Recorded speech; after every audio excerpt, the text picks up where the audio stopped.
there was an opportunity in the way that multifamily manages their vendors. A lot of ideas in enterprise software are kind of stuck in the past, but the reality of multifamily is there is hundreds or thousands of people to run multifamily organizations, and the seat licenses instantly break it.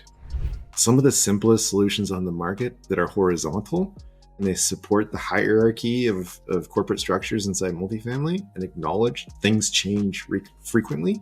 Okay, welcome to the Digible Dudes podcast. I'm David. I'm Reid. And we are here with Griffin as a guest star for those watching video. Well, I don't have my video mirrored, Reid, so I can barely see. But I've got Griffin on my back in the hiking backpack because our whole family has COVID. Nicole is really sick right now, and Griffin is chill if he's outside, so I could just pace up and down the driveway. So yeah, well, it feels very 2020 of you. Yeah, saying that the whole family has COVID. I feel terrible for you guys. This is the second bout, and I think each time it's just ran right through the whole house. So, but as I said, Griff looks like he's doing pretty well, and so do you. So poor Nicole, it sounds like having another tough day. Yeah, but we'll manage through it. I think, we will manage through it. I'm confident about that. But on this episode, we have Adam Cowley. This it also feels like COVID, Reid, because I was recording from home, and I wasn't using the old podcast setup I had for when we were doing episodes. So even though Adam says he's from Canada, I definitely looked like I was more pale and got less sun than him. If you saw my video, that was pretty bad. But it was a good episode. I really enjoyed talking to Adam. I did too. I think you're stereotyping Canadians too much. Some of them might have some really good color. And you stack up pretty competitively with just about anybody that is light skinned. So I'm always going to put my money on you to take that home. But thank you. Yeah, Adam was great. It's fun, obviously, just talking to other entrepreneurs, specifically in multifamily, that have picked this vertical. And he's done extremely well with roof. I thought I was surprised as he was talking just about interest maybe in that business isn't as high as he would have assumed, with how well they're doing. And that's kind of for better or worse in a way, I think, is how he was putting it. But just there hasn't been a ton of competition, like, trying to one up or even repeat, what they've been able to pull off. But that also means there may not be as much interest from the outside, but that wasn't something he really got specific about as far as like what their intent was. It was kind of more inspiring, frankly, to hear that he's leveraging the success of Roof, into a new venture, which is Pivot. And certainly so many of the things he talked about resonated with us as we've kind of kicked around a much lighter version of what he was talking about. So yeah, I really enjoyed the podcast. Totally. And it's funny, I thought you might mention this, Reid, to him when later in the episode we asked him what were some of his best bad ideas that he didn't move on. But if you'll remember, you and I had wanted to get into Craigslist optimization. And maybe that's still something that we'd love to do one day. But it's funny because Adam said, here's the things that I'm not saying are bad ideas, but bad ideas for him to execute on. And perhaps Craigslist optimization competing with Roof would be one of those things that would be a bad idea for us to execute on. Yeah, for sure. I think, I don't know if that was on another podcast, but we did talk about that. And I feel like you mentioned litigious. I think that was where we quickly walked that back. We weren't even profitable at the point that we were talking about that. And so the last thing we probably wanted to risk is pissing off Craigslist, somehow going about it the wrong way. But at this point, yeah, I mean, it feels like we're pretty far removed, but never say never, Yeah, never say never. But I was really excited to hear some of the stats he dropped early on about how Craigslist interest is up this year, at least within the industry, how it seems that lead volume is up this year. He said almost double from last year, which I thought was really interesting. And how he said he's getting more interest than ever for Craigslist, specifically for that product of theirs. And then obviously we went into Pivot, which is his new company, talking more about vendor management, just based on needs he's seen within the space, and just exactly where he's at with interviewing clients and getting a alpha product out there and, what some of the possible plans for the future would be. So I just found it a very wide ranging episode, and one that just left me, excited to talk to him again. Yeah. I just want to know, are you walking in circles or in a straight line? I can't quite tell with your video. Our driveway is pretty long. I just lose Wi-Fi about this one tree, like 3/4 of the way down the driveway. So then I turn around before I lose Wi-Fi all the way, and I come back around. So I can get some pretty good steps in here. Yeah, I no know that doubt. much with Griff. Well, and it only gets better as he continues to eat, what used to be 15, 20 pounds will turn into 50, and then you really get to work out. Yeah, I'm fully expecting that he'll still be on my back saying, except now he'll probably start kicking me and saying, yeah. Right. Right now he just sort of chills and doesn't say much of anything. Yeah. So he's still perplexed by that. I'm like, I need like a selfie stick for this dude, just so you can get to him. There you go. There it is. That's the shot. Oh man. Yeah. All right. Well, I hope you guys listened to the full episode. I think this was really interesting, and we appreciated Adam coming on and being so open with us.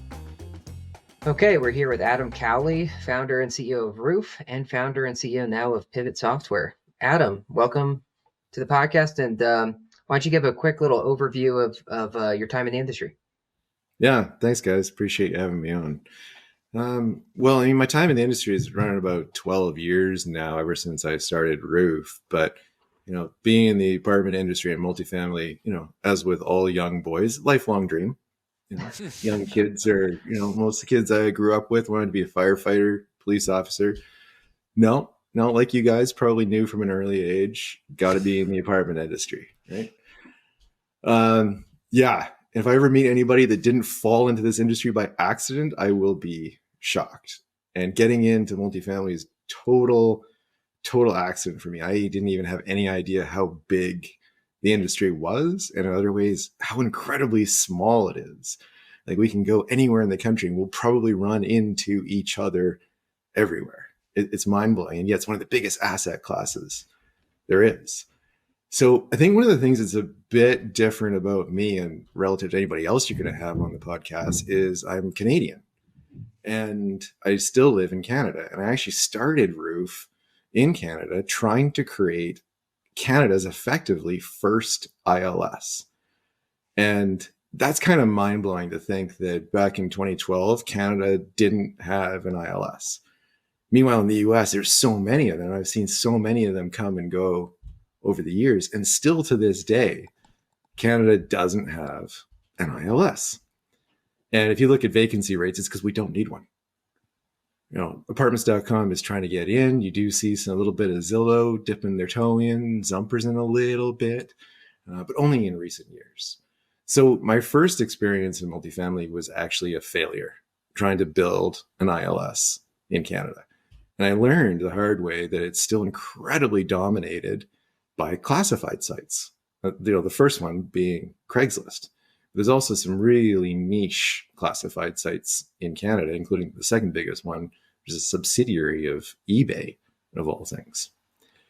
But what I learned in that experience trying to build an ILS was that property owners, landlords, their biggest problem was syndicating content, getting onto all of the ILSs or getting onto the classified websites. So the technology that we built for building an ILS inside of Canada, we actually reversed it and built technology to syndicate content to Craigslist and 46 other different websites. So it was kind of interesting because in order to build an ILS in Canada, you need content. And anywhere you need content. But to get content, it's kind of a challenge because you need to get it directly from either property websites or a third party. So we built this really cool tech that used browser extensions. You guys remember torrents? You remember downloading torrents, or you knew somebody who downloaded torrents? Yes. No.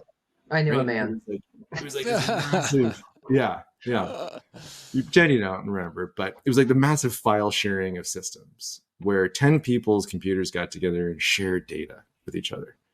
And that's the way we built our tech. Was we built a search engine that was searching all of the apartment data across the country, but it was fragmented so that each individual computer was doing a small portion of the load and then instantly sharing the results back to the other computers. So it was actually a lot faster than a normal search engine that was only indexing apartment websites infrequently. I mean, you guys know how frequently prices are changing and new inventory is coming online. But there wasn't a business there because I was constantly, even for the last dozen years, been running in such a low vacancy rate. But then we talk to the landlords and they say, okay, could you actually reverse this technology? Instead of this like vacuum effect, we're having a lot of trouble putting our content on all these different websites out there. And, we built up that inventory to 46 different websites that we were syndicating to. And those are the websites that didn't take API feeds. And a lot of them don't even exist anymore. But the crazy thing was that most of our traffic went through Craigslist. That was the single biggest one that everybody really wanted to be on. And eventually over the years, we just focused on Craigslist. So the trick was, how do you get content onto Craigslist that doesn't have any sort of API connection? Well, you need to create some sort of replication of how normal humans do it, but in a browser. So that's again where that browser technology came into play. We applied for a patent early on in the process, and we were actually granted by the USPTO, granted us a patent just 2 years ago. Super cool, being very, very early phase in that. Chrome didn't even have extensions back then. We're back in the Mozilla days, really early in that. But then we also learned that we could use computers and algorithms before the AI craze to create this wildly varying content. So if you compare the normal advertising of how a property is being advertised on the internet, someone writes one romance paragraph and they've got some images and they keep putting the same thing on all the different ILSs. But what we realized early on is different people need different messages. One of you may be like, yeah, I need a place that's, really good for my kids. I need a place that's got a pool, or I need a place that's got a really big dog run. So we use our algorithms to take one apartment and find many different ways of emphasizing different elements of it, so that regardless of who was actually looking on Craigslist or one of these other platforms, there was always an ad that appealed to them. But an hour later, there might be an ad for the same apartment that was designed to appeal to somebody else. So it was kind of history after that. Once we got the ball rolling and everybody saw, first of all, we took all the headache away from them. They had leasing agents sitting there cranking out Craigslist ads all day.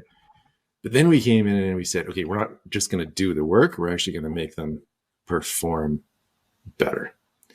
And so far, it's been 12 years of doing that. And now, post-pandemic, 2023 is our biggest year of growth ever.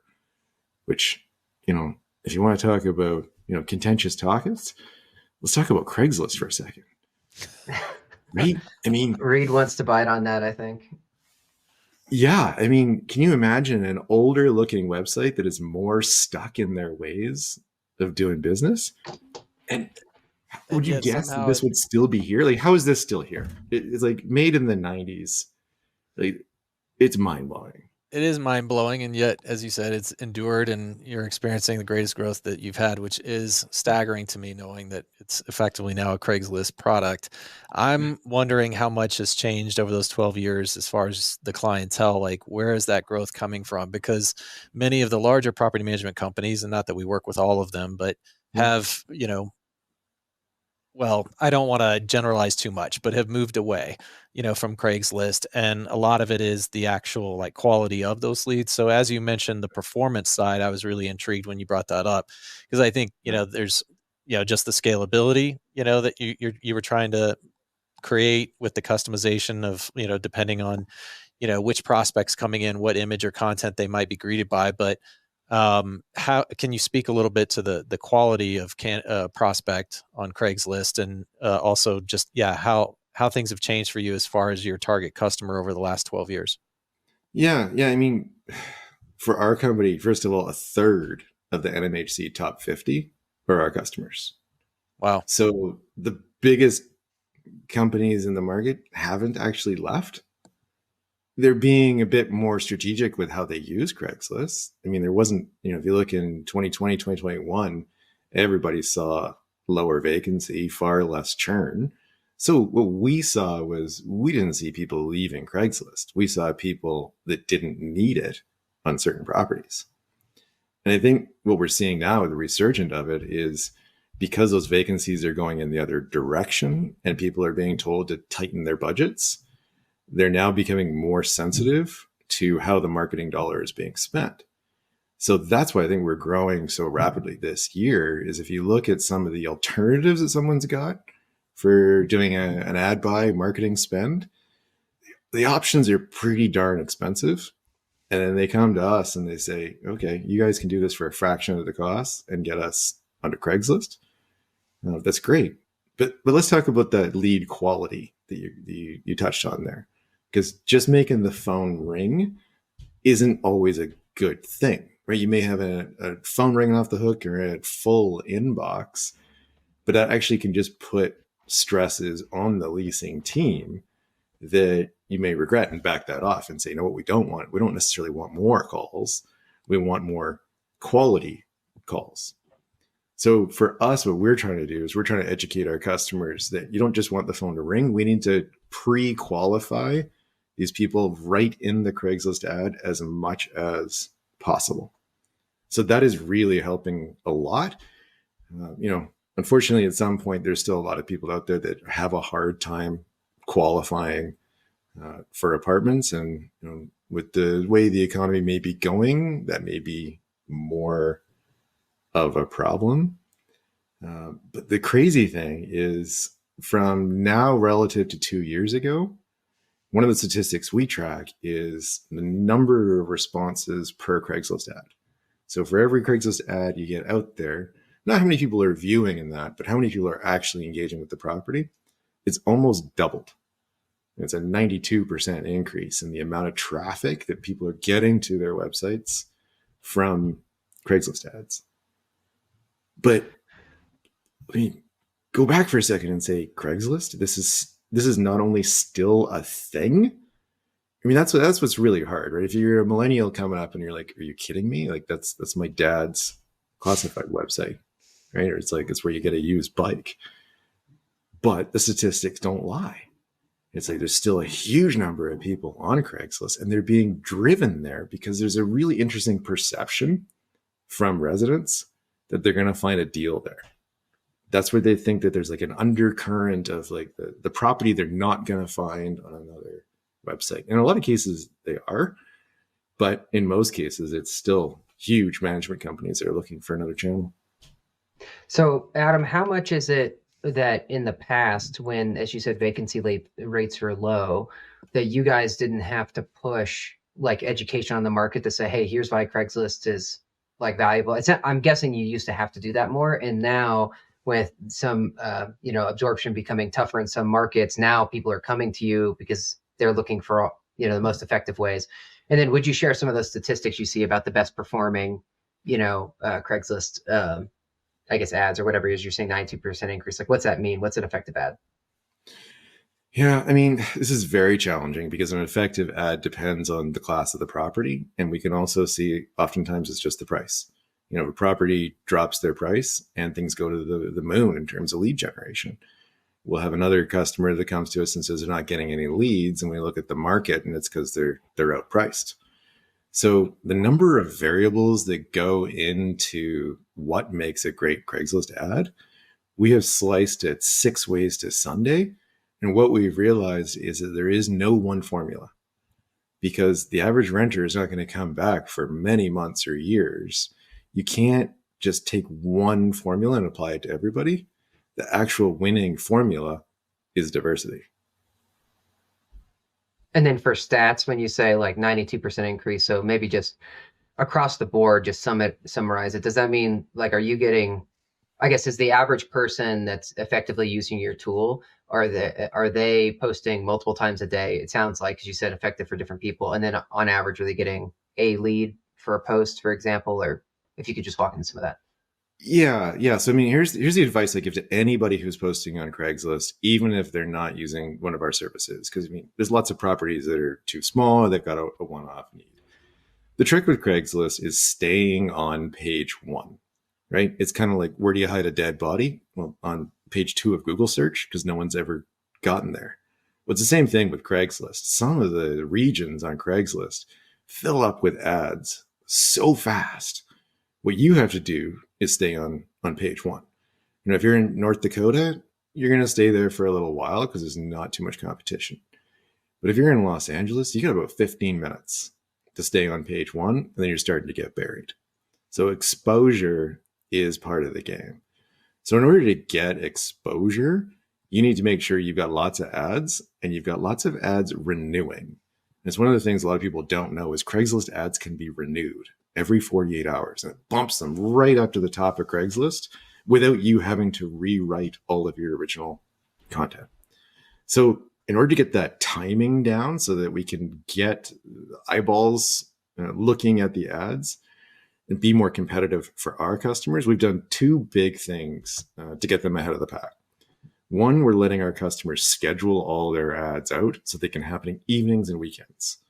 So relative to our competitors, where you're getting an ad on Craigslist during business hours when the leasing agent can make the ad, we're helping people get onto Craigslist and be right at the top of page one, evenings and weekends when they don't have your staff working, but when your prospective tenant is actually looking on Craigslist, when they get off work, after the kids are in bed, once they've finished watching the movie. The same thing on the weekends. And then our tech is the only one on the market that automatically renews those ads. So even if someone just posts one ad, we're going to renew it and send it to the top of Craigslist every 48 hours. So even if you're not using tech out there to get your Craigslist ads out there, my advice to everybody is the same. You got to be on page one, whether that's when you choose to post or how you use renewals. That'll get you there. I have to confess, I haven't been on Craigslist myself in a little while, even though I am that old man like that you were describing that should be maybe still using Craigslist. But I just hearing you just describe like the necessary, I'll call it, approach. Yeah. It just sounds like a terrible user experience, because if everybody is trying to post multiple times and I'm going to assume you're meaning at a unit level, but tell me if I got that wrong, then I just can't fathom that. Like if I was in the process 30 days, like using Craigslist or trying to, and so tell me if there's like a snooze button or a way to start archiving or something, those listings, because I would not want to see the same listing that I already tried to move on or past pop back up 20 minutes later. So yeah, if you could speak through a little bit more of the user experience and I guess your thoughts about that, given, again, kind of this formula that you guys have honed in on. Yeah. Now, what I learned was that the user experience feedback on Craigslist itself is highly divided. So I'm a tech entrepreneur. I like things that are beautiful and modern and progressing with the times. So when I look at Craigslist, I'm like, God, this just feels painful. But what I didn't expect to learn in this industry doing it was the people who are actually using it. And again, I haven't rented a house for a couple of years. They love the simplicity of it. So in one page, they can see 100 ads in one place with hero pictures right up front. And there's no distractions. There's no banner ads down the side. They know that nothing is being promoted to them. Nothing's been gamified, where it's like, you and I go onto a major ILS and we know the ones at the top are just paying more to be there. So a lot of people actually find that Craigslist is more of a genuine experience, and there's no distraction, and they can plow through ads so much faster. And yes, they do have the ability to exclude things so they don't have to look at them again. So it is still pretty mind-blowing, like you say, to look at that user experience and say some people are preferring it.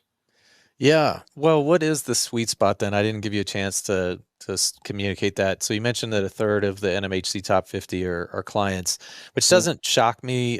Just, because a lot of those larger portfolios have, affordable. They might have, multiple class assets, that they focus on, and then stabilize versus like lease ups, et cetera. So can you just tell us, simpler terms, I guess, who the sweet spot is for roof?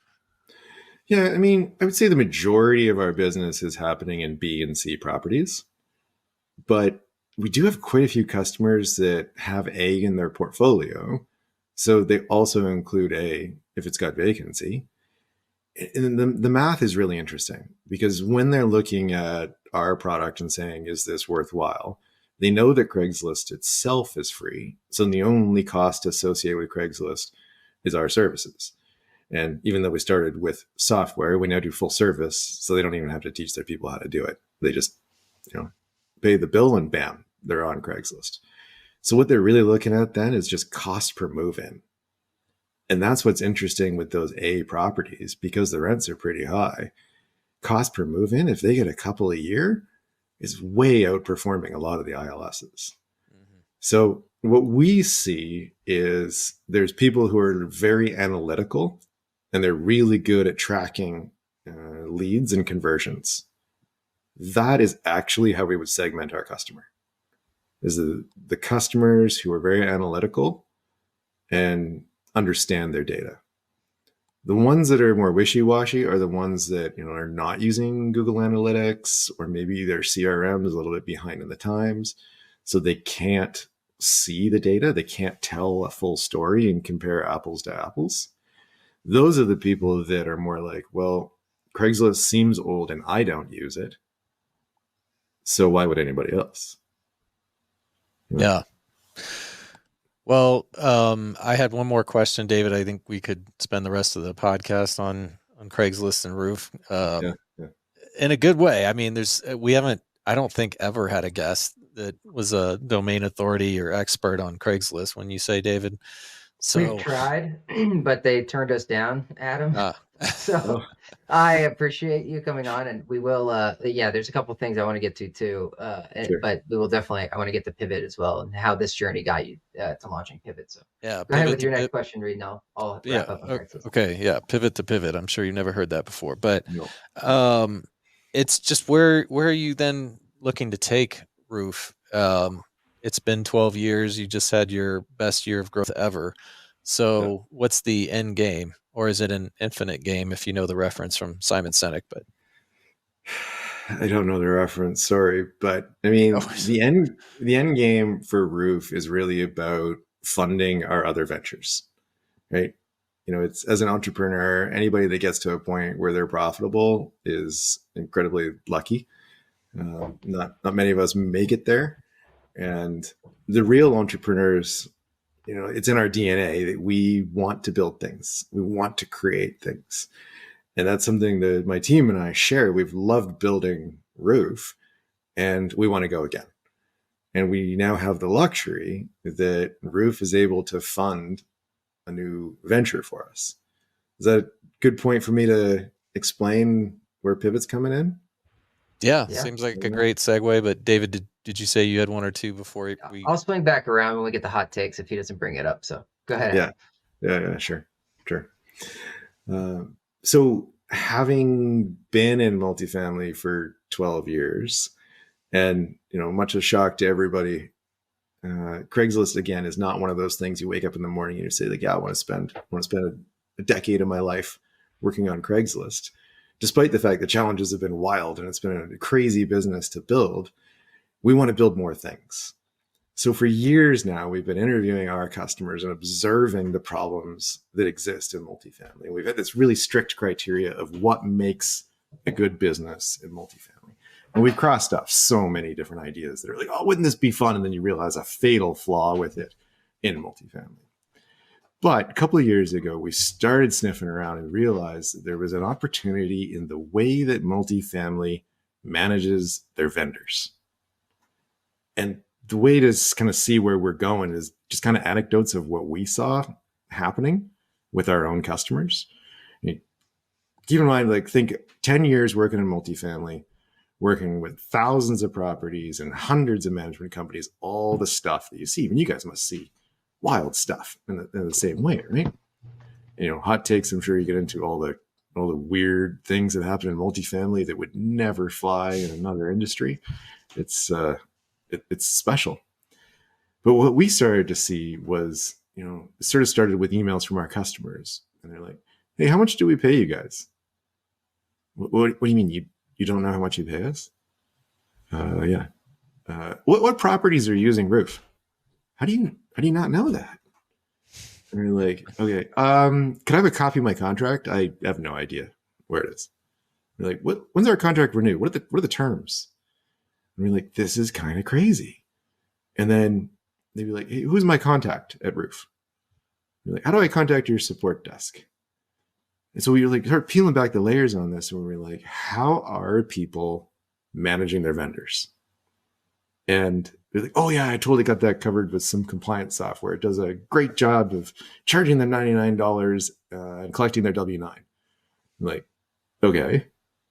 But at any given point in time, how do you know who your vendors are, what properties you're using them at, especially in the marketing world? You know what packages are gold or premium, platinum, who's using what? And then those key dates on renewals. You know, it doesn't take you long talking to somebody and be like, have you ever been burned on a contract renewal? Somebody else signed it, they left the company, and it just renewed. And you're just stuck with $100,000 that you didn't want. So we started basically interviewing all of our customers and validated a lot of these ideas that, yeah, there really is a problem. There's a gap. There's a gap in the industry. There's quite a few vendors that are doing like the onboarding process. They will capture a W-9 or ask for a COI or do a signature for the vendor's agreement.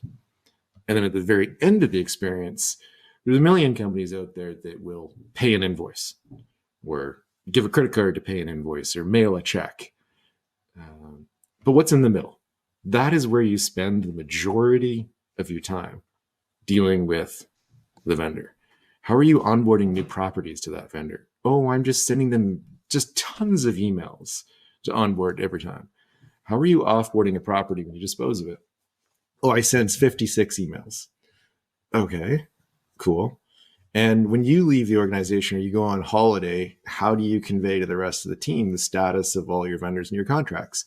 Well, I leave very detailed notes. Okay. You know, what is your vision for making this a better world? And they're like, oh, well, if you could just centralize everything for me. You're like, if I could have a place to put my contracts. I'm like, well, where do you put them now? We put them in SharePoint. I'm like, do you put them in SharePoint? And they said, well, sorry, I misspoke. We're supposed to put them in SharePoint. And you're like, okay. And you're like, why do you think that you don't always have them in SharePoint? You're like, well, it's really hard to remember. You get these tons of emails coming back and forth. And if you acquire a property, the number of emails that people are being overloaded with, it's no wonder why something gets missed. And the reality is that the entire ecosystem is being held together by really incredible people, right? They've become very, very proficient at their jobs, and they've created their own systems, very intricate systems. You know, I've talked to people who've even, like, one guy wrote his own script to monitor, learned a programming language so that he could write a script to remember dates. And like, wow, or I've seen the most intricate Excel spreadsheets to understand what's happening, where people say, yeah, we have a 6-month budgeting process because understanding what we're spending and what our commitments are, we do so diligently. So the industry really, truly is held together by very experienced people doing a really good job, but it's not scalable. You know, pretty much every property management company out there has these big, lofty goals of growing, but they're also trying to do it without adding more and more people to the team. So when they've got, 4 people in their vendor and compliance team, adding an incremental person is very expensive. But giving them the tools so that they can better manage their vendors and understand their spend and commitment, that's where we want to be. Now, the wild thing is that the stuff we're doing isn't actually that new. It's new to multifamily. So the ideas and the principles are well understood, well documented. The research is there outside of multifamily. But we need to bring these philosophies and these tools into multifamily and then adapt them, because multifamily is truly a different animal than anything else out there. It's not one company that signs one agreement. No, every single one of those properties is its own corporation with its own ownership group, and it may change frequently. So the tools that exist need to be customized for our industry and then very, very integrated with things like the PMSs and the accounting software. Well, one of the things we love about this industry is how reliable it is with paying its bills, and how, like Reid and I have dealt with other industries where they don't pay their bills much, but Reid and I have also commented how that could also be used against this industry. Meaning, we were like, if someone just started sending properties an invoice for like $199, I feel like 1 out of 10 would bite and just pay this, just pay the invoice. Yeah. Because they're like, looking up documentation is too challenging for this. I'll just go ahead and pay this. Or pay it twice. We used to joke, and now I actually feel like that could happen to Digible. So if Adam just emails us an invoice and says, Digible, you owe me $500, I feel like Digible might just say, sure, here's $500, Adam. I think I might actually try that. It's just, bill you for my time after this and see if I can. You're welcome. You can buy somebody. Yeah. Good test for Ryan and Christine. Yeah.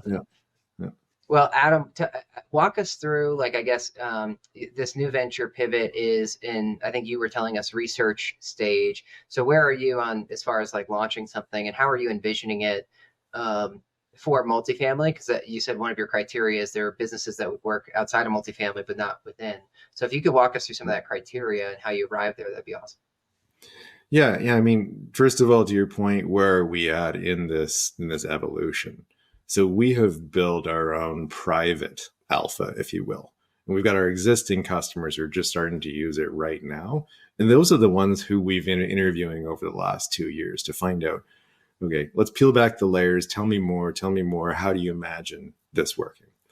Once we get that going, I mean, this is one of the major advantages of it being our second business in multifamily, is we can call up all of our old friends and they'll jump on the phone right away. And they're like, yeah, build it this way.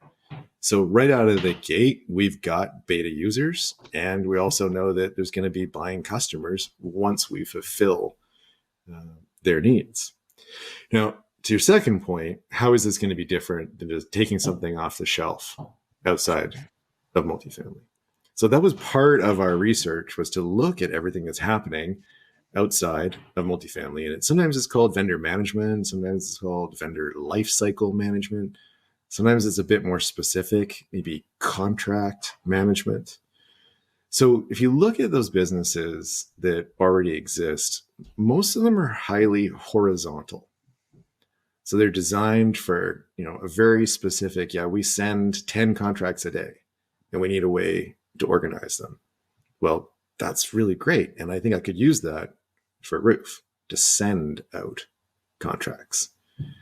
But in terms of understanding your spend and doing contract management, when you own so many assets and each one of them is its own legal entity, the majority of the solutions out there in the wild are ERPs, enterprise resource planning systems, really big, expensive systems, the type of thing where, it's going to cost you 6 figures to start the conversation, let alone run something at scale. And when we interviewed multifamily, the closest solution we found to people using was when they bought a really expensive ERP and spent a ton of money having it customized to meet the needs of multifamily.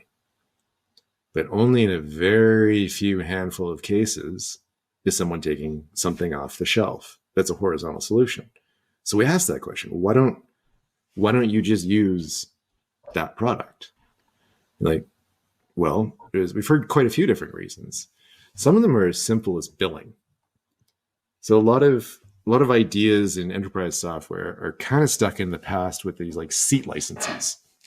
You're like, okay, you want 10 people to use this, right? Okay, we're going to sell you 10 seats to use it. And they're very expensive. And if you were a big corporation with a legal team, that might make sense. Everything went through legal.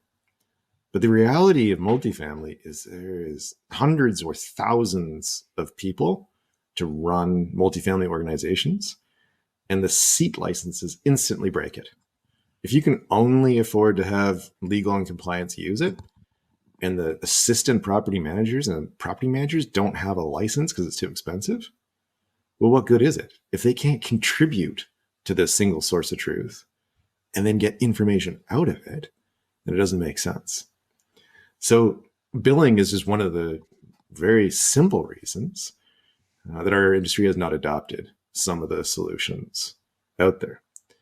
The other one, again, is more about the organization of multifamily, where sometimes we see a big REIT that owns a lot of properties. And yeah, they can sign a large master services agreement. But by and large, a lot of properties are very independently set up as their own corporations. And they almost need to operate as their own repository of truth about their vendors and their contracts, because there might be a change of management, but the contracts and the vendors stay the same. Or there might be a change of ownership and things stay the same. Or just changing between companies may change absolutely everything. So how can they create these entities? Of everything I've looked at so far, nobody has created contract management software, if you will, which is where you start this journey, in a way that it's affordable for a property to buy it, but in order to be run by an umbrella corporation. I'm long-winded. sort of saying this tongue in cheek, but don't tell me your go-to-market is that Digible will have to pay for every customer that we gain. Yeah. We think we're going to charge you a $99 onboarding fee. We're going to charge you 3% of every invoice and something we see. Yeah. And this podcast will never air. Yeah. There's a $25,000 integration fee per component. Thank you. Yeah. No, we just finished one of those again last week. Yeah. Cool. So walk us through that, like the go-to-market and how you think you'll need to price it. I mean, I know you're still in discovery phase, it sounds like, but obviously I'm sort of taking sort of a smirky shot at Compliance Depot there. Sorry guys, but it does seem weird to me that I have to pay to be part of Compliance Depot for my own customer. So, and that's interesting. That's one of the, not to pick on any one of those vendors, because they're all very similar in their business model, but it's often how I start interviews with customer, and I say, what is your biggest struggle with vendors? And they say, oh, getting them to do the compliance process. I'm like, okay, so what compliance process do you use? Oh, we've used this third party. And I'm like, okay, why did you use that third party? Well, because it was free. Free for you? Yeah, it bills the vendor. Is the vendor using it? No, we have to chase them forever to get them to put it in. And I think it's one of the things that is a little bit broken here. Like, how many times have you and I given our W-9 to a middleman? They've got it. They've got so many copies of our W-9, they don't know what to do with them. It's stifling innovation and stifling onboarding, because if the property paid the $99 or just ran their own system, they'd instantaneously have the W-9. So, right out of the gate, I've learned you don't go head to head with a bunch of really established companies that are giving something away free to property management companies, because trying to displace that is going to be nearly impossible. But the way the world should work is companies like our two vendors, we should upload our W-9 to one place and say, yeah, any property management company can just have it. Here it is. We don't need to charge for this. Instantaneously, you can see if we're compliant with your systems. Here's my COI. Here's my driver's license if I'm on site. Here's my W-9. Let me give you everything and make it transparent, because it's also a struggle for the people at the property level. For them to try and find a vendor who is compliant is hard. So oftentimes we hear that they're just picking somebody who is already compliant rather than the company they want. So there's a lot of innovation to happen there. I think all the vendors will be on board with it, but I've not seen a revenue model yet. Mhm. Any one of us could build this, but how do you compete with something that's free for the property management companies? Yeah. Well, that's not the battle, but one of the battles we're facing, like ourselves with websites. It's interesting, like yeah, and I don't know that it compares to this example, but just how many property management companies are using what they believe are free websites or templates. It's like, well, there's actually a cost, and meaning the whole like bundle, and then the actual performance of that website is actually pretty important, and that's kind of unseen consequences, I'll say, often, or overlooked consequences when it comes to some of the free technology or templates that are handed out, from these larger tech companies. But before I digress too much, if I could come back to the business model, you mentioned that this is something that exists outside of multifamily. So I don't know if you have a kind of I'm trying to think, like a model company that you're now leveraging as far as product roadmap and vision, or if you could just speak more to that. I'm not getting this out very well, but I was going to ask you about Credit Karma, because that just came to my mind a little bit. Like, there was no way for consumers to really manage their credit, and then they introduced this amazing BI, and then they turned it into a marketplace, and there was all sorts of lending and stuff that's flowing through. So I didn't know if for you guys with Pivot, that's where you're headed with it. Once there's enough suppliers flowing through, that you would then offer selection, transaction, and get a cut out of the marketplace.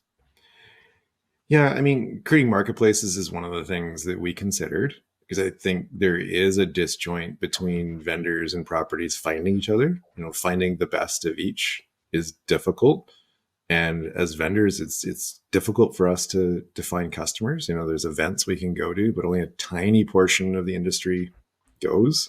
We're all on the same email lists, and I think people are getting 300 emails a day from vendors. So how do you reach people?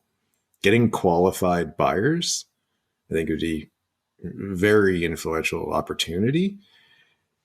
But creating a double-sided marketplace is probably the most challenging thing you could imagine in business. How do you get property management companies to your marketplace if you don't have any vendors? And how do you get the vendors there if you don't have any property management companies? So it could be done, and there's big money to be had. I mean, effectively, that's what an ILS is. But the way we've chosen to run our business is very much the way that we started Roof, which we start by solving someone's pain. We don't focus on something that requires a large number of actors all cooperating or all agreeing to participate in the system. So our go-to-market strategy is our existing customers have a pain, and we're solving it for them. And it doesn't really have anything to do with the vendor side. It's like, it will store their contracts. It'll have a directory of all the key players at the company. It will remind them of all their key dates. It'll help them with automations for onboarding and offboarding properties. But it doesn't require any outside actors.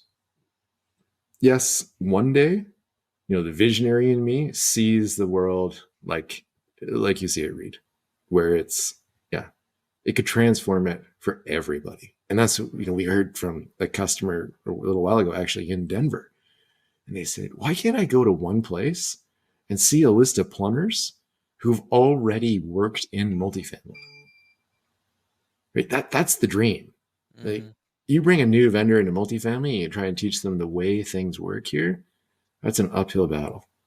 Really, show me the plumbers that already work in multifamily and that other properties are using repetitively. That's really good social proof that this is going to be a good onboarding process. But that type of experience, product marketplace, doesn't happen overnight. For sure. I appreciate I'll just say awareness, kind of reality check there, and discipline. I think we've seen plenty of examples of people jumping ahead, and that usually doesn't work out too well. So love the fact that you're keeping it tight up front. Yeah. Yeah. It's not the sexy way to create a business, right? Sexy is venture capital, right? And Everybody gets sexy often fails. So yeah, I'm more for substance, at least when you're just starting a business. totally. Is there already a software platform that you're emulating, but then trying to customize, what they've had success with into multifamily? So I want to just let you answer that unless you don't want to, but just is there I'm happy to answer it. I just feel like the answer may not be satisfying. We're taking sort of best in breed from a bunch of different ideas. Okay. Some of the ERPs have gone overkill and it just doesn't need to be there. Some of the simplest solutions on the market that are horizontal, if they're priced appropriately for multifamily and they support the hierarchy of corporate structures inside multifamily and acknowledge things change frequently, then those products work right out of the gate. Yeah. But yeah, they're horizontal. They're not focused on one industry. Right. I was going to ask what you're anticipating or have already established is your biggest hurdle or challenge, like in founding this business. I think the biggest challenge was finding it to begin with, because there's a lot of really attractive ideas in multifamily. I can only imagine how many ideas you guys would like to fix about this industry. We can't do it all. So it really comes down to opportunity cost. And this is the one that really excites us because we can relate so much to it. And there's so much opportunity, even like the idea you said. In terms of what's the next biggest hurdle to come, I think it's also one of the ones that you touched on, where, getting the word out about something great takes time. It takes time for those overnight successes that take 10 years. It takes a minute, and our industry is very established in the way that some things are done. So some people will want to keep doing things the way they've always done it. I don't think it's even this industry. I think that's a human characteristic. But there's nobody we've shown this to that wasn't like, yeah, that makes my life better. Yeah, for sure. I think at least Dave and I can appreciate this on both sides. So how do you then set expectations? This is a common question we ask, of other entrepreneurs or founders in this industry. Obviously, you've had 12 years, and so this is your it sounds like second venture. But the more technology, even if it's to manage technology, in the case of Pivot, is going to face that question. And when it's like, you feel all the pain and the frustration, but will people pay to solve for that? Kind of the painkiller versus the vitamin, if you're familiar with that reference. But from the book Hooked, like, what is this product? It would seem to me it's not, maybe it sits somewhere in the middle, but I'm sure a property manager or whoever is dealing with the most pain related to this problem, because you also have the accounting side. There's a lot of people that I think would share in this pain. But can you just tell absolutely. us? Vitamin versus painkiller, I think, is a good analogy, right? There's definitely a market for vitamins, but I'll pay a lot more for a painkiller if I'm really suffering. It's like one of those sayings that you want to solve hair on fire problems, right? That is just excruciating and needs to be dealt with. And those are our early adopters. So the people with hair on fire problems, this is a problem for them every day. And they can put a tangible value. It's not a marginal improvement on their life. Oh, it'd be a little easier to find my contracts. No, it's like, well, 2 years ago, we had $100,000 contract renew. So what's the cost of your product? Is it cheaper than that? They can already put a value on the product. And some people say, we have so many vendors at so many properties that we're overspending because we don't understand our spend. And we're also missing out on really big opportunities because it takes so much work to roll out a new vendor, even though we want them. There's roadblocks in place. So when they look at it and they say, okay, if I can cut back on the spend that's not paying dividends and I can move that spend over to the really great vendors that I need and take out the barriers to adoption, you've made my business better. I'm generating more revenue and I'm cutting expenses, and I can spend my time on important things like making decisions with data, not manual data entry and looking for things. Yeah. So you're then leading more with actual cost savings, in a pitch than you are time savings. Because time savings, we ran into that ourselves with Fiona, our budget recommendation engine. It's like, this takes, as you mentioned, I think 6 months for some people that really get in the weeds with it. And, we were simplifying it to, a second, for a portfolio or for a property. But the time savings is harder, for a lot of operators, because they're just like, they're going to find another way to waste time. So am I really benefiting from this platform or product? But I guess I like the fact that it sounds like you think you're more than likely to find some actual cost savings by adopting this platform. And then as somewhat of a byproduct, but obviously there's a secondary use case there too, which is more time to do deep think, better, use of people's time where they can focus on real strategy. Yeah, it is one of the questions we end all our interviews with the customers, and they're excited and all that. And we say, okay, how would you justify this cost to somebody else in your organization? And that's when everyone pauses, right? Like, okay, I know when I see something I like, but now you're asking me to explain it to somebody else in the company and justify it. So sing for my supper type of moment. And what's interesting is it's not the same story. With Roof, it was easy. It's like, oh yeah, if you get me lower cost per move in with no hassle on Craigslist, but compare it to my other sources and I understand the cost and it's better. But with Pivot, different people in the organization are seeing different benefits from it. So at the executive level, they can go in and they can understand their business better. So they're making better decisions, and that's more of a revenue generator.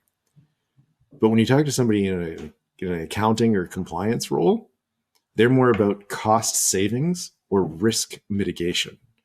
They're like, we're a REIT, we're legally required to have these agreements. This is going to be amazing. We'll finally be in compliance. Or we only review our budget once a year because it's such a process.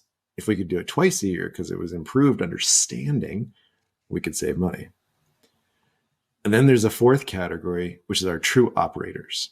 And they're the ones that we're putting all the time on. Be like, I need you to go get all these vendors, change all these things, acquire this property. And they're the ones that are looking for the time savings. I need to do my job better by saving a bunch of time and making these things streamlined. Makes sense. It's great. So, Adam, I'm going to take the conversation a little bit, as we start to wrap up here, start to ladder back up. So, you had mentioned that you guys were going to use Roof now almost as I guess a funding entity for these new ideas that you have. So if you could give us like a 30-second, I don't know if you've read any Jim Collins work, but he talks about bullets and cannons. And Digible has had this conversation a lot internally about, now, since we're profitable, we have other ideas we'd love to work on too, but we don't want to have to raise money for it. And so anyways, it's just become a different conversation. Every year, I feel like we have to rework our concept of what is a bullet for us versus what's a cannonball for us. So do you have anything you could share there as far as when you guys think about Roof launching another venture, about how you're, targeting that as far as like the cost of investment, into that next entity?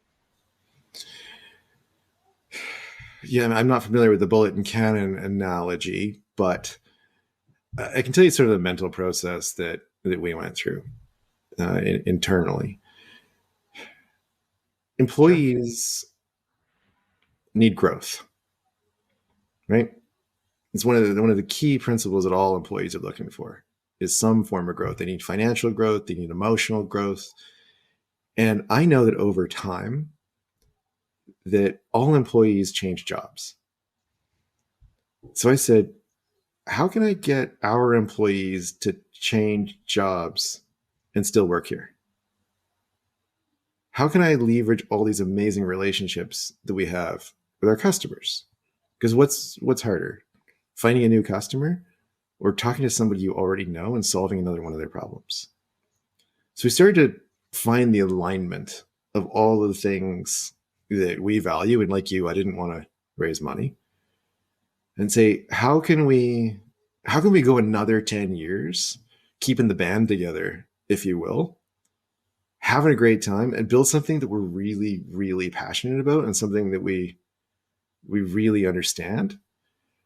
But then how do you do it? And this is one of the advantages of having two companies, is we can share resources.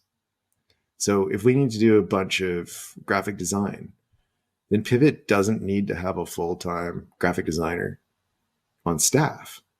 We can borrow somebody from Roof. So that's some of the ways that we've designed the companies to collaborate. The things that we're not collaborating on are things like directly serving the customer. So we've got a large group of people that are just focused on Roof, because you can't do one at the cost of the other. Really, it's the reputation of Roof and continuing to knock it out of the park with Roof that is going to make people say, you know what, Pivot is kind of a startup. It's new, but I don't have the usual risks of working with a startup. I'm not worried that they're going to run out of funding in a year or collapse because their founders don't know the industry. So I don't know if that answers your question, but founder to founder, it's a really unique opportunity. And for me, I'd rather take another swing at it. Yeah, it's just going to be another wild ride. No, that's cool. My follow-up to that is, you had mentioned that you guys have been sort of looking at other ideas for a while. So Yep. I'd love for you to share a couple of the best, worst ideas that you had. So like, what were some things you're like, this seems like something we want to build? I mean, you did mention an ILS for Canada that didn't work out, so I'll accept that as number one. But what else Yeah. might you have some fun sharing? I think we had a bunch of ideas that once we went out to market, and they're like, oh, wow, this has been done really well by other people. That's one of those moments where you're like, a quick Google, you're really, really excited about this new business. You're going to conquer the world. You just Google it, and like the first 10 hits are, wow, this is incredibly. Okay, I'll give you a wild one. Have you ever heard of camelcamelcamel.com? Yes.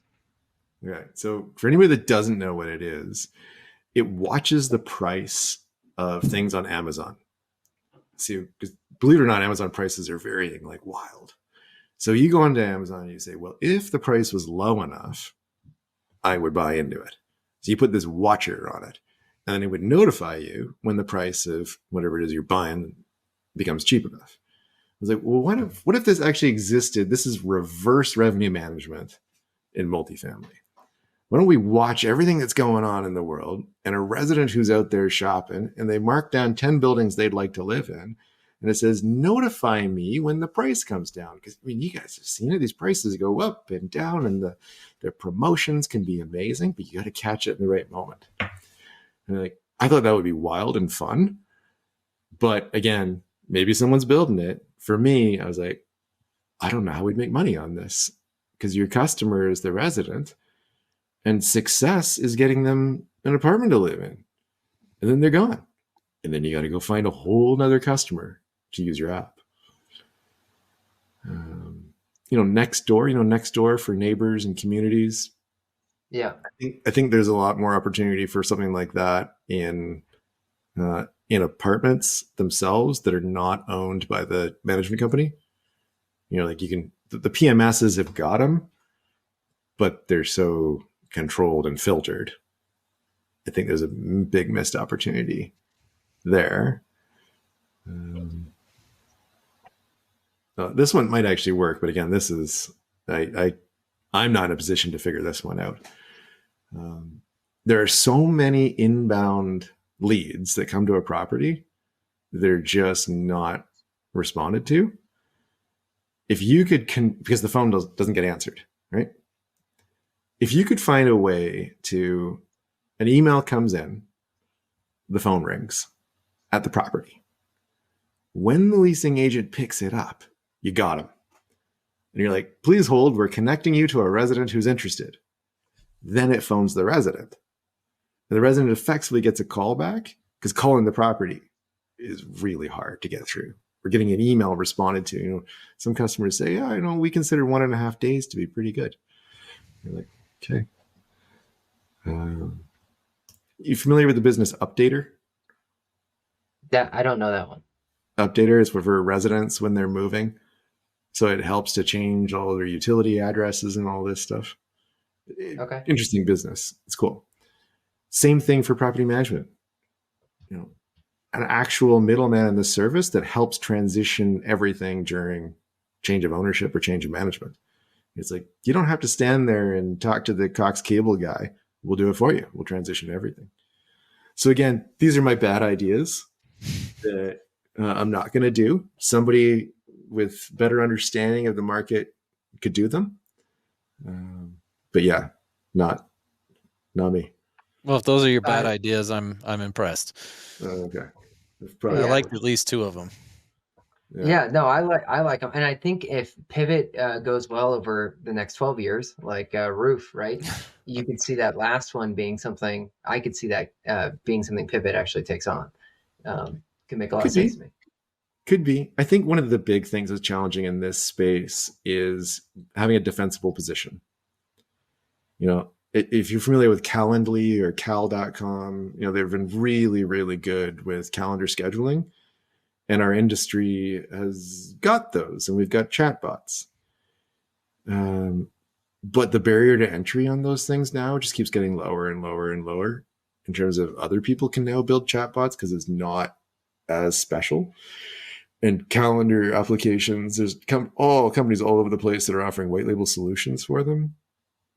So even though they're awesome technologies and multifamily can really benefit from a porting of them, I've just been trying to avoid something that I build and just show the PMSs what to do.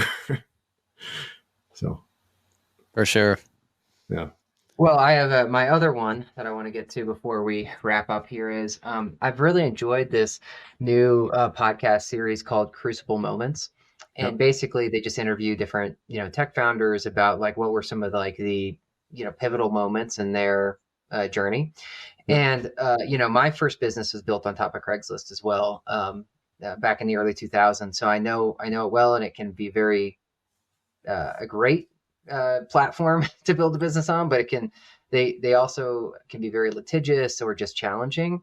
So Adam, is there anything that comes to mind for you personally when like a crucible moment when you guys were building Roof? I think, there's been crucible moments in many directions.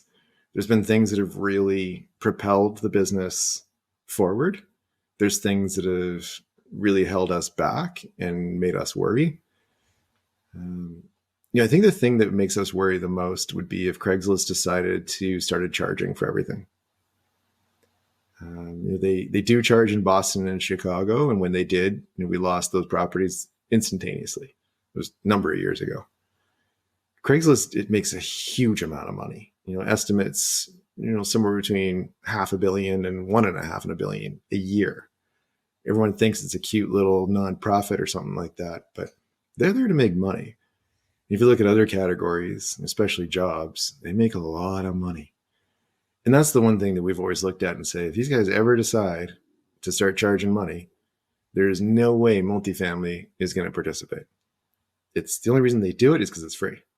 They'll pay something to be posted on there to guys like us, but there's no way they're going to be posting, paying $75 an ad like you see for jobs in some cities. So we've always looked at it and said, that's probably our biggest weakness, that it could just turn off one day. And I suspect it's probably why nobody's run along and acquired us, because typically our numbers for a SaaS company are very strong. But when you look at that single point of failure, that's challenging, a little scary. The flip side of it is, Craigslist has been there for almost 30 years. It's the slowest moving ship on the planet. So you have way more fear of Facebook changing something, which they do every second day, than Craigslist. I think the other thing that's, when it was a really positive experience early in Roof was meeting a couple of guys who were veterans of multifamily. And I was ignorant enough to believe that I could change things. And I think that's kind of one of the criteria that you have to have as an entrepreneur. Because if you actually understood multifamily and what you're going to be up against, no sane person would do it. So I had all the ignorance, vision, and enthusiasm. And I met these guys, Alan Cook and Eric Granberg, who were veterans of the industry. And they opened doors for me. And Alan's still with me now. And that was an amazing experience to have a combination of people who understood an industry and had been in it for a while to introduce the innovators. And I think that's still what we need today, is people taking chances on the young people coming up who really are going to make a difference and change things. Awesome. Well, on my vision board last year, I had say yes more often. This year, as I'm writing my vision board, I'm considering be ignorant, remain ignorant. I don't know, something. I need some wordsmithing. Reid and I are going to workshop this, but I'm 100% with you. I think ignorance is really helpful. All right, Reid. Well, take us home. What do you have a wrap up for Adam? I don't think I can call this a wrap up, but I'm still going to ask it. What for us, when we started thinking about contract management, / I guess vendor management, it was like, how do you standardize, like the data, the naming conventions, so that if you get two contracts, both are from digital agencies, one, I mean, I can already see you nodding your head. So is how important is that for you guys? And would that then put an expectation on suppliers if they were going to be a part of this library that you guys are building out, that they would have to meet certain criteria? So if Digible is like, hey, we'd love for you to include, so how do we sign up? What do we need to do? Just was curious how you're thinking about that. The key is that we can't ask vendors to change anything, really. There's too many vendors, and we are all way too focused on running our businesses. It takes us way too long to figure out how to invoice in this industry and deliver contracts. We can never ask anybody to change anything. And we can't distract any vendors by asking them to participate. You see it at like an OpTech or an NAA, someone's kind of half suitcasing their vendor to vendor sale going on. And they're like, yeah, what you're doing is cool, but I am so focused on just selling the thing I have. I just can't get distracted. So Pivot needs to be completely agnostic, but support any vendor.